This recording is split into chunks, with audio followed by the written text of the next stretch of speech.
Всем привет, с вами Виктория Ню. В этом видео хочу поделиться с вами своими впечатлениями после использования товаров для дома, для кухни с платформы Wildberries. По традиции в начале видео короткое слайд-шоу, в котором представлены фотографии тех товаров, о которых пойдет речь в данном обзоре. И если вас вдруг что-то заинтересовало, оставайтесь со мной. Я желаю вам приятного просмотра. Вместе с вами посмотрим на эти товары. Я покажу их в действии и поделюсь с вами своими впечатлениями. Начать мне хотелось бы с контейнера для хранения и промывания продуктов.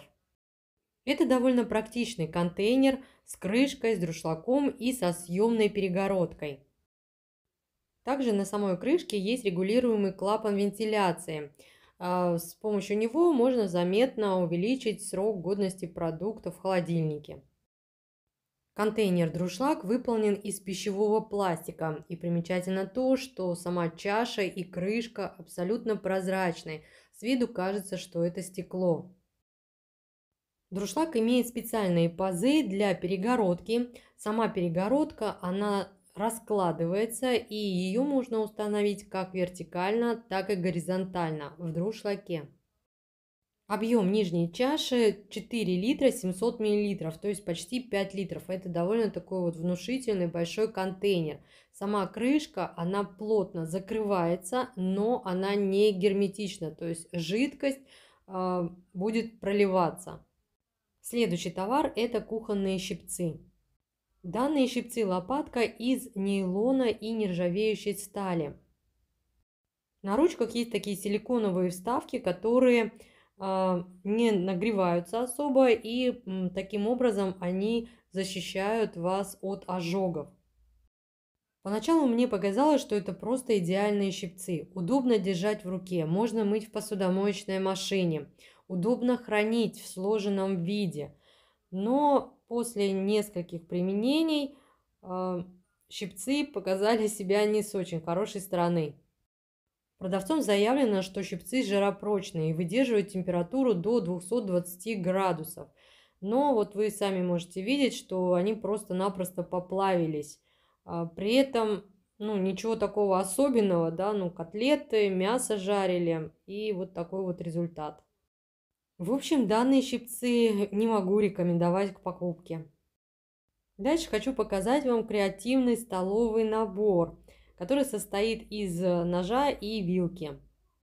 Ручки данных изделий выполнены в форме ломтика сыра. На мой взгляд, довольно оригинально. Данный набор будет отлично смотреться при оформлении сырной нарезки. Но если вам не нравится такой дизайн ручек, то у продавца представлены также эти же предметы, только с деревянными ручками. Каждое изделие очень качественно выполнено. Несколько раз уже мыла предметы эти в посудомоечной машине, и все с ними хорошо. От себя также могу добавить, что вот вилкой удобно поедать не только сыры нарезанные, но и нарезанные овощи, фрукты, то есть использовать данную вилку в качестве такой вот десертной. Следующий товар также от этого продавца – нож для сливочного масла. Тут уже ручка деревянная. Сам предмет качественно выполнен. Нож не острый, но он отлично подходит вот именно для сливочного масла, для икры. Этот малыш нам отлично подошел, потому что за счет своих небольших размеров он помещается в нашу масленку. Как по мне, это очень удобно. Достали масло с холодильника, а ножичек уже на месте. Следующая парочка у меня всегда под рукой, так как хранятся они у меня в раковине на кухне. Раньше при мытье посуды периодически мне приходилось доставать зубочистки, либо выискивать маленькие ёршики для того, чтобы достать, либо почистить какие-то такие вот труднодоступные места. Теперь такой проблемы нет, так как вот тут две щеточки, да, одна такая плоская, длинная, другая круглая, а на концах этих щеток есть такой небольшой скребок и, что-то вроде зубочистки. Такая же парочка у меня находится в ванной, ими удобно очищать слив. Также я пару, которая у меня в ванной, использовала летом при мытье окон. Вот этими маленькими щеточками тоже пазы промывать очень удобно. Думаю, каждая хозяйка или хозяин найдут этим щеточкам применение. Ими также очень удобно чистить клавиатуру, например, вот от компьютера. Маленькие щетки это, конечно, хорошо, но большая щетка тоже нужна. И вот дальше как раз-таки пойдет речь именно о такой вот большой щетке для мытья посуды. Щетинки у щетки довольно мягкие, на ручке есть резервуар для залива моющих средств, но вот крышка у этого резервуара, она силиконовая и не совсем хорошо закрывает, не герметично закрывается, поэтому жидкость протекает. Для меня это особо не принципиально, поэтому щеткой я довольна. В комплекте с этой щеткой идут еще насадки, ну такие губчатые. Я привыкла держать губки все же в руках, поэтому для меня эти насадки не совсем удобны. При необходимости насадки можно быстро поменять. К тому же на платформе Wildberries продаются также вот эти вот насадки отдельно. Мне нужна была именно щетка для посуды, так как на моей кухне есть посуда, которую нежелательно мыть в посудомоечной машине. И вот эта щетка отлично справляется со своей задачей, а щетинки не повреждают никакие поверхности. Следующий товар – это скребок для чистки универсальный, и он действительно универсальный.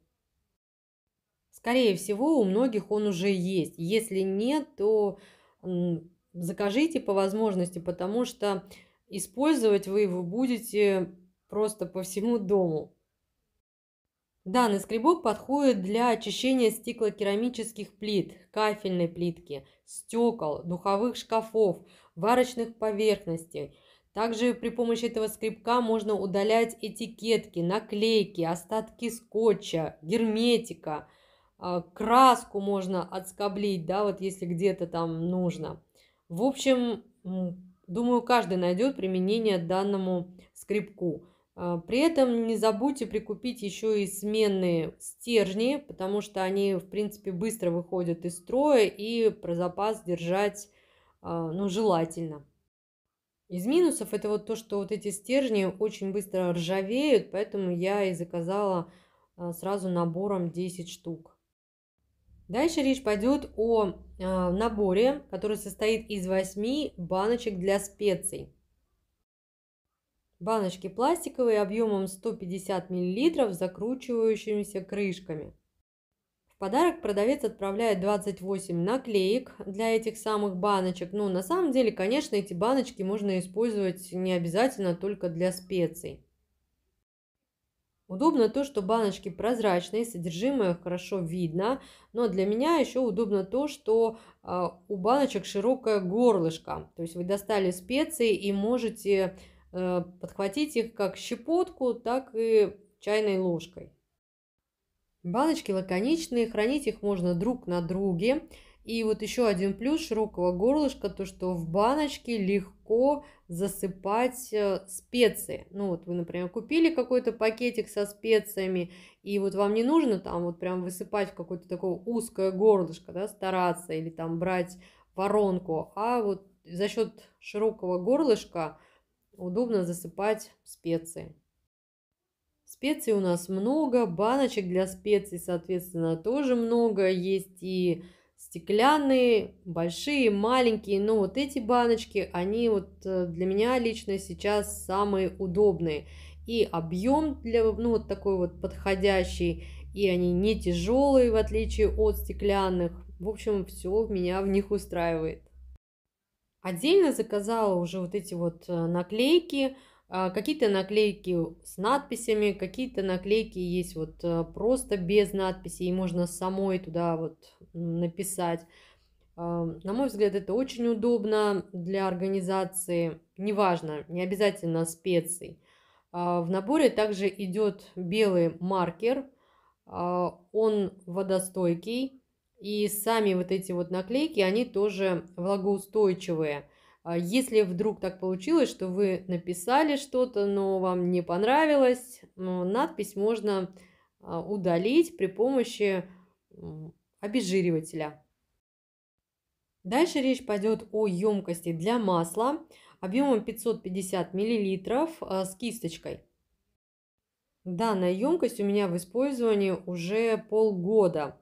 Не могу сказать, что на все 100% я ею довольна. Да, прозрачная бутылочка, масло видно, ручка удобная, носик, в принципе, да, неплохой. Но вот большая проблема – это то, что когда вы наливаете масло, к примеру, в сковородку, с этого носика все еще капает и капает масло. Соответственно, если вот сразу не почистить носик, то банка в итоге будет вся просто заляпанная. Если бы не силиконовая кисточка, то вот эту емкость я бы уже просто выкинула. Просто за счет этой силиконовой кисточки на самом деле довольно удобно смазывать сковородку. По большому счету, вот носиком я уже практически и не пользуюсь. То есть я пользуюсь только вот этой вот кисточкой. Смазать противень, сковородку, да и просто залить масло в казан можно при помощи вот только вот этой кисточкой. В принципе, тут носик, он, не знаю, зачем его сделали такой вот, но без него можно обойтись. Следующий товар – это полотенце из синели. Полотенце, конечно, нестандартное, такой необычный у него дизайн, форма, оно маленькое, но при этом действительно очень хорошо впитывает воду. У продавца представлено два цвета, есть петелька для подвешивания. Мне вот как раз и нужно было такое небольшое полотенчико, которое хорошо впитывает влагу. От себя могу добавить то, что полотенца легко стираются и всегда отлично выглядят. Ну и куда же без микрофибровых тряпочек? Заказывала я данные тряпочки исключительно из-за цвета. Мне нужны были серые, хотя у продавца представлены они вот прям там широкая такая палитра. Данные тряпочки размером 30 на 30 сантиметров. В наборе 10 штук. Цена просто очень привлекательная. Там вот, когда я приобретала, одна тряпочка выходила 30 рублей. Для меня это выгодное предложение для расходного материала. К тому же тряпочки на самом деле не одноразовые, они довольно легко перенесли несколько стирок. Дальше речь пойдет о двойном раздвижном держателе. Данный подвесной держатель можно установить на дверце шкафчика, скажем, на кухне. Можно просто его закрепить на простую дверь. Также можно его повесить на некоторые модели радиаторов. В общем, его можно использовать и на кухне, и в ванной комнате, да и в принципе на дверь любой комнаты. В сложенном состоянии длина составляет 26 сантиметров, ну и раздвинуть его можно до 40 сантиметров. Данное изделие выполнено из нержавеющей хромированной стали. На крючках вот есть такие прорезиненные вставки для того, чтобы не поцарапалась мебель. Держатель можно подвесить как на внешнюю, так и на внутреннюю сторону шкафчика. При этом на этот держатель можно также повесить крючки, а уже на эти крючки повесить то, что вам нужно, как вариант. Следующий товар превзошел все мои ожидания, так как отзывы на этот товар были противоречивые, и я не знала, что меня ждет. Казалось бы, такая незамысловатая штуковина, но для меня она оказалась очень удобной. Тут и сетка а-ля держатель для мокрой губки, и диспенсер с помпой для моющего средства, и контейнер для того, чтобы вот эта вот жидкость с губки стекала туда. То есть вот все в одном флаконе. Серая часть диспенсера – это сетка а-ля держатель для губки. Белая часть диспенсера – это вот как раз-таки тот контейнер, в который стекает вся жидкость с губки. При этом эта жидкость не попадает в прозрачный отсек, там, куда мы заливаем моющее средство. Ну и вот эта вот самая помпа, которая, собственно, нам позволяет дозированно моющее средство из этого диспенсера извлекать. Сетка а-ля держатель специально выполнена под наклоном. А, Есть такой бортик, собственно, за счет этого и сама губка никуда с диспенсера не убегает, и вода отлично стекает. Ну и за счет того, что губка находится на вот этой вот сетке, то есть сама губка, она быстро высыхает, ну то есть меньше микробов на ней там собирается. Легким движением руки моющее средство дозированно подается на верхнюю часть диспенсера, ну или вот сразу на губку, соответственно. Ну и после использования губки, да, ее можно вот на этой сушилке и сушить, и хранить. Дальше речь пойдет о пульверизаторе, такой насадке на бутылки. Я понимаю, что сейчас многие средства в магазинах продаются уже в емкостях с пульверизатором, но зачастую вот эти пульверизаторы выходят из строя довольно быстро. А так как я закупаю много моющих средств именно канистрами, то вот бывает так, что просто вот этих вот пульверизаторов уже и нет. Данная насадка-распылитель у меня в ходу уже больше года, и она замечательно справляется со своей задачей. У нее длинный шланг, носик тут регулируется. Ну как регулируется? То есть его можно закрутить, и тогда вы не сможете распылять жидкость. Можно немножко раскрутить, и жидкость будет распыляться. Если еще немного раскрутить, то будет такая, знаете, струя бить. То есть таким образом можно настроить подачу струи именно так, как вам нужно.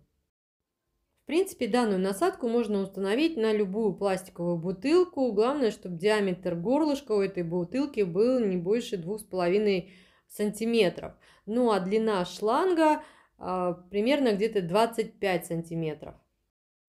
Следующий товар – это стоппер, упор, ограничитель, фиксатор для окон и дверей. Данное незамысловатое приспособление действительно позволяет зафиксировать открытое окно либо дверь, если зазор составляет от 1 до 10 сантиметров. Выполнен фиксатор из термопластичного эластомера и пропиленового волокна. Сам фиксатор упругий, прочный, но вот эта пропиленовая вставка, она, собственно, защищает ваше окно либо дверь от повреждения, от каких-то там, не знаю, царапин. Фиксатор не боится воды, его можно мыть, ну а страна-производитель заявлена Германия. Следующий товар, о котором пойдет речь, это складной таз. Заявленный объем 26 литров, но на самом деле вот именно залить в таз 26 литров у вас просто не получится, так как при полном его заполнении таз начинает, ну скажем так, немного коситься. Выполнен таз из АБС пластика, и вот тут такие вот эти вот силиконовые вставки, которые позволяют этот самый таз складывать и раскладывать. Таз выдерживает высокие температуры. Я заливала в него кипяток, и все отлично, все замечательно. Но главное его преимущество – это то, что он складывается и при хранении не занимает много места.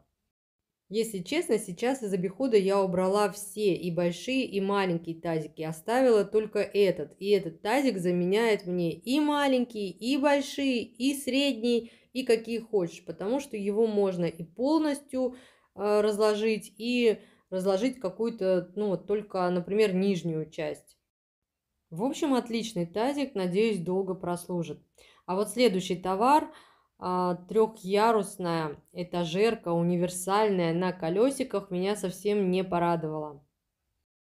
Это полностью пластиковая этажерка, она приходит в разобранном виде, собрать ее несложно. Мне нужна была именно узкая, вот именно под мой размер от стены до стиральной машины. Но вот когда я ее собрала, то я поняла, что она вот шатается, она просто шатается, ходит ходуном. А если поставить ее на колесики, то она не то что не едет, она еще и менее устойчивой становится. Конечно, в нашем случае, да, с одной стороны стена, с другой стороны машинка, в принципе, эта полка подошла, но вот рекомендовать я ее, конечно, не могу. Сами полки прочные, выдержат нормальный вес, но вот эти вот перекладины, они либо очень длинные, за счет этого вот полка и ходит ходуном. В нашем случае полка далеко не упадет, поэтому мы ее загружаем, можно сказать, по полной. Следующий товар – это садовый помповый опрыскиватель объемом 2 литра. Моя камера вообще никак не хотела фокусироваться на этом товаре, видно, он ей не понравился, но в хозяйстве вещь нужная. У продавца представлены опрыскиватели разных объемов от литра до 10 литров. Ни для кого не секрет, то, что выращивать можно не только в огороде, но и у себя на балконе, на подоконнике, опрыскивать цветочки, огурцы, помидоры. В общем, вещь хорошая. Но я вот в таком объеме брала этот вот распылитель именно для уборки. Закручивая и раскручивая носик, вы регулируете тем самым подачу струи. Также тут есть клапан давления. Подняв его вверх, давление внутри емкости станет меньше, и ну, как бы жидкость уже не будет подаваться, и легче будет открыть сам вот этот вот бутыль. При помощи помпы закачиваем воздух, и можно пользоваться. Если у вас намечается генеральная уборка или вы знаете, что каким-то средством пользуетесь часто и расход большой, то вот такая канистра, думаю, отлично подойдет. К тому же тут широкое горлышко и легко переливать средства. Ну что ж, вот такое видео у меня в итоге получилось. Если у вас остались какие-либо вопросы, задавайте их в комментариях. Ну, а если я была для вас хоть чем-то полезна, пожалуйста, поддержите меня пальчиком вверх. А я, как всегда, желаю вам всего самого наилучшего. До скорых встреч!